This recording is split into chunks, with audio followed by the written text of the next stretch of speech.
چاہیے کہ کس قدر تجھے اجر و ثواب ملے گا اور یہ کتنا تمہارے لیے مفید ہے. یعنی انسان کو پتہ چلے میں وہاں جاؤں تو مجھے اللہ مل جائے گا اور اللہ کا خصوصی قرب مل جائے گا، تو انسان دوڑتا ہوا وہاں پہنچے. تو رسول اکرم صلی اللہ علیہ وسلم نے یہ ارشاد فرمایا کہ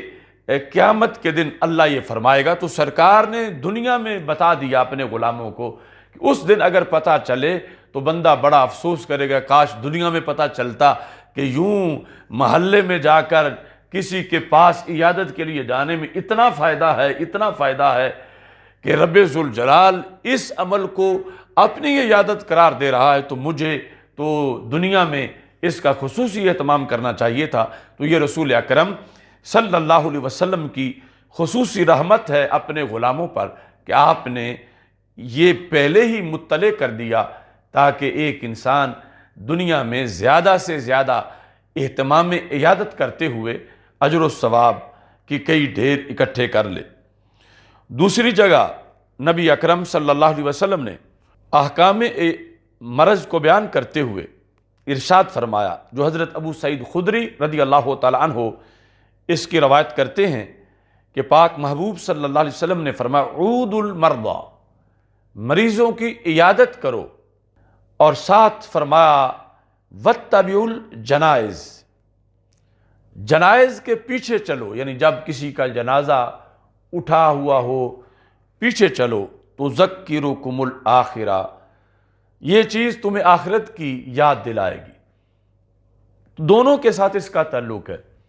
کہ بیمار کی عیادت بھی آخرت کی یاد دلائے گی اور جنائز کے پیچھے جانے سے بھی خصوصی طور پر آخرت کی یاد آئے گی. اب یہ اجر و ثواب اس سارے کا جو مدار ہے وہ ایمان پر ہے. ایمان کے لحاظ سے پھر نبی اکرم صلی اللہ علیہ وسلم نے کچھ لوگوں کی عیادت سے منع کر دیا کہ تم ان کی عیادت نہ کرو. یعنی ویسے عیادت کرنا اتنا کرم ہے، اتنی مہربانی ہے، اتنی اس کے ثواب ہیں، مگر کچھ لوگوں کے لحاظ سے رسول اکرم صلی اللہ علیہ وسلم نے منع کیا. منع کے جو حدیثیں ہیں ان میں ہمارے آقا صلی اللہ علیہ وسلم کا یہ فرمان بھی کتب حدیث کے اندر موجود ہے کہ جو قدری لوگ ہیں، تقدیر کا جو انکار کرتے ہیں، تو رسول اکرم صلی اللہ علیہ وسلم نے ارشاد فرمایا کہ ہر طبقے میں قوموں کے اندر مجوسی ہوتے تھے. تو ہمارے آقا صلی اللہ علیہ وسلم نے ارشاد فرمایا کہ میری امت کے جو مجوس ہیں وہ قدریہ ہیں، اگرچہ وہ کلمہ پڑھیں، نماز پڑھیں، روزہ رکھیں، لیکن جو تقدیر کو نہیں مانتا، اس کے بارے میں رسول پاک صلی اللہ علیہ وسلم نے مجوسی کا لفظ استعمال کیا. اور مجوسی کے لفظ کے ساتھ ساتھ رسول پاک صلی اللہ علیہ وسلم نے یہ بھی ارشاد فرمایا کہ ہم شیعۃ الدجال، یہ دجال کے شیعہ ہیں. یعنی قدریہ لوگ جو تقدیر کا انکار کرنے والے ہیں، یہ بالآخر جا کے دجال کی فوج میں شامل ہو جائیں گے. اور رسول پاک صلی اللہ علیہ وسلم نے فرمایا من مرض منہم فلا تعودوہم، ان میں سے جو بیمار ہو جائے تم ان کی عیادت نہ کرو. تو اس بنیاد پر یعنی عیادت کا جو عمل ہے اس کی شرائط بھی ہیں کہ اتنا بڑا ثواب جو بتایا جا رہا ہے وہ تب ہے کہ جس کی کرنی ہے وہ صحیح العقیدہ بھی ہو اور وہ ایسے بگاڑ پر مشتمل اس کا عقیدہ نہ ہو کہ جس کی بنیاد پر جانے والے کا بھی نقصان ہو جائے. اور ایسے ہی جو مختلف قسم کے بدکار لوگ ہیں ان میں سے بھی نبی اکرم صلی اللہ علیہ وسلم کا فرمان بطور خاص موجود ہے. الادب المفرد کے اندر امام بخاری نے روایت کی حضرت عبداللہ بن عمر بن عاص سے، وہ کہتے ہیں کہ لا تعودوا شراب الخمر اذا مارضوا، کہ شرابی بندہ جب بیمار ہو جائے تو اس کی عیادت نہ کرو۔ اور مجوس جو حضرت حذیفہ رسول پاک صلی اللہ علیہ وسلم سے روایت کرتے ہیں من مرض منہم فلا تعودوہم، تو ہمارے لحاظ سے یعنی جس بندے کی بد اعتقادی کفر تک پہنچی ہوئی ہے اس سے روکا گیا عیادت سے بھی۔ حدیث شریف میں یہ ملتا ہے کہ ہمارے آقا صلی اللہ علیہ وسلم ایک یہودی کی عیادت کرنے کے لیے تشریف لے گئے، اور وہ حدیث اپنے سند کے لحاظ سے صحیح ہے۔ نبی اکرم صلی اللہ علیہ وسلم نے جو یہودی کی عیادت کی اس کا مقصد حدیث شریف کے الفاظ میں بالکل واضح ہے۔ حضرت انس رضی اللہ تعالیٰ عنہ کہتے ہیں یہود کا ایک بچہ تھا کان ماردا فاتاہ النبی صلی اللہ علیہ وسلم یعودہ، رسول اکرم صلی اللہ علیہ وسلم اس کی عیادت کے لیے تشریف لے گئے۔ فقعد عند رأسہ، اس کے سر کے قریب رسول پاک صلی اللہ علیہ وسلم بیٹھ گئے۔ فقال له اسلم، اور نبی اکرم صلی اللہ علیہ وسلم نے اسے کہا کہ تم اسلام قبول کرو۔ فنظر الی ابیہ، تو اس بچے کا باپ بھی قریب بیٹھا تھا، تو اس نے اپنے باپ کی طرف دیکھا، وَهُوَ عِنْدَ رَأْسِهِ، اور باپ بھی اس کا سر کے قریب بیٹھا ہوا تھا۔ یعنی دیکھنے کا مطلب وہ گویا کہ دیکھنے میں اجازت لے رہا تھا اپنے باپ سے کہ اللہ کے رسول صلی اللہ علیہ وسلم میری عیادت کے لیے تشریف لائے ہیں اور پھر مجھے فرما رہے ہیں کہ میں اسلام قبول کروں۔ تو اپنے باپ کی طرف جب اس نے دیکھا، فقال له ابوہ اطع ابا القاسم، تو باپ نے اپنے بیٹے کو کہا کہ تم ابو القاسم حضرت محمد مصطفیٰ صلی اللہ علیہ وسلم کی اطاعت کرو، جیسے وہ فرما رہے ہیں تم مان جاؤ۔ فاسلم، تو اس بچے نے اسلام قبول کر لیا۔ نبی اکرم صلی اللہ علیہ وسلم جب وہاں سے اٹھے تو رسول اکرم صلی اللہ علیہ وسلم فرما رہے تھے الحمدللہ الذی انقذہ بی من النار، ساری تعریفیں اس اللہ کی ہیں جس اللہ نے میری وجہ سے اس بچے کو جہنم سے بچا لیا ہے، کہ میں اس کی عیادت کرنے آیا ہوں اور عیادت کی وجہ سے اس کو اسلام جو ہے وہ نصیب ہو گیا ہے اور یہ جہنم سے بچ گیا۔ تو اس حدیث میں ہمارے لیے سبق یہ ہے کہ ایک ہے کسی بد مذہب بد عقیدہ کی عیادت کے لیے کسی کا یوں جانا کہ جس میں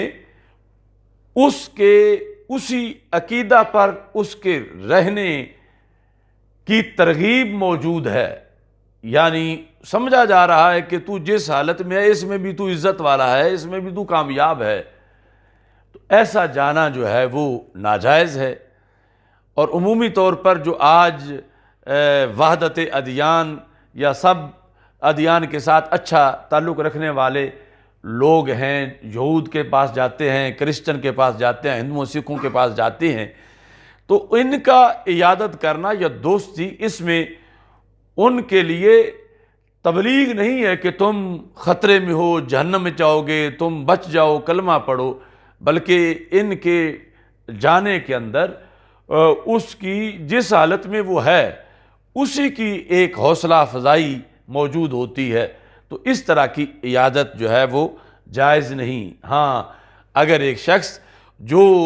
اتنا مضبوط ایمان رکھتا ہے کہ وہ تو کسی سے متاثر نہیں ہوگا اور وہ جا رہا ہے آخری لمحات میں یا بیماری کی حالت میں کسی کو جہنم سے بچانے کے لیے، اور اس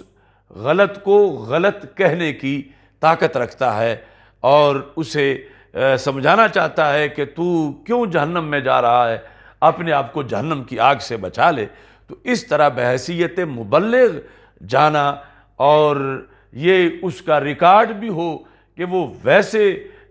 کفار کے ساتھ دوستی نہیں رکھتا، اور نہ ہی اس کا ادیان باطلہ کے لوگوں کے ساتھ کوئی اس کی فرینڈشپ ہے اور کوئی تعلق ہے، بلکہ یہ محض ایک اتمام حجت کے لیے جا رہا ہے۔ تو یہ سبق اور یہ انداز تو اس حدیث سے حاصل ہوتا ہے، لیکن مطلقاً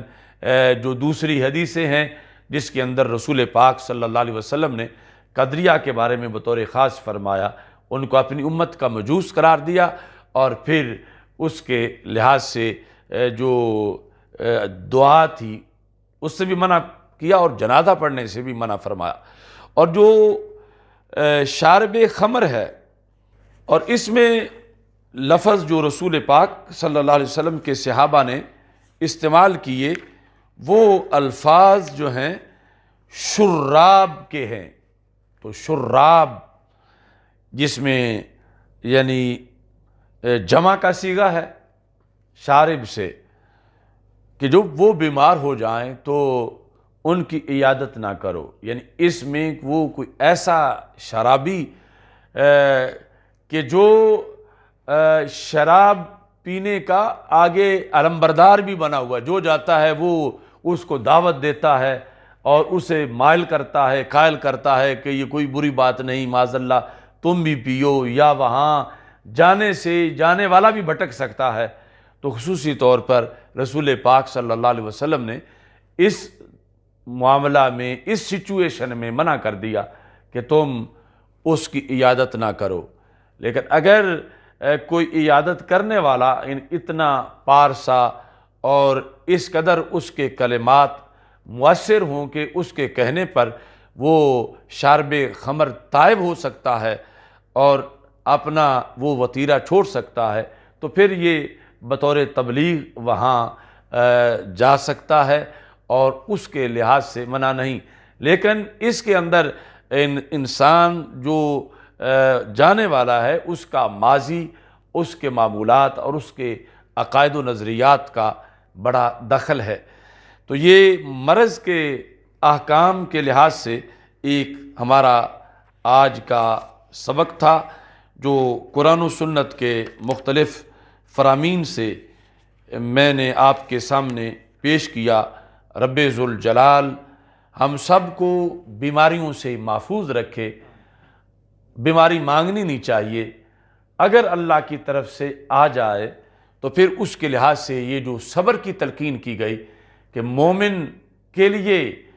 اس کے اندر کئی حکمتیں ہیں،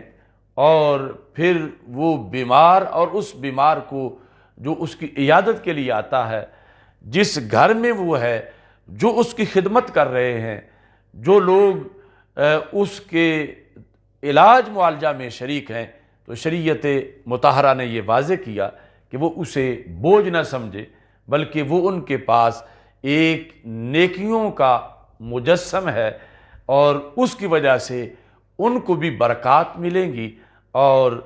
اس کی وجہ سے اس کے اپنے گناہ بھی بیماری سے جڑیں گے، اور جو اس کی خدمت میں ہیں، اس کی دیکھ بھال کرتے ہیں، اس کا علاج کرتے ہیں، رب ذوالجلال ان کے گناہ بھی معاف کرے گا۔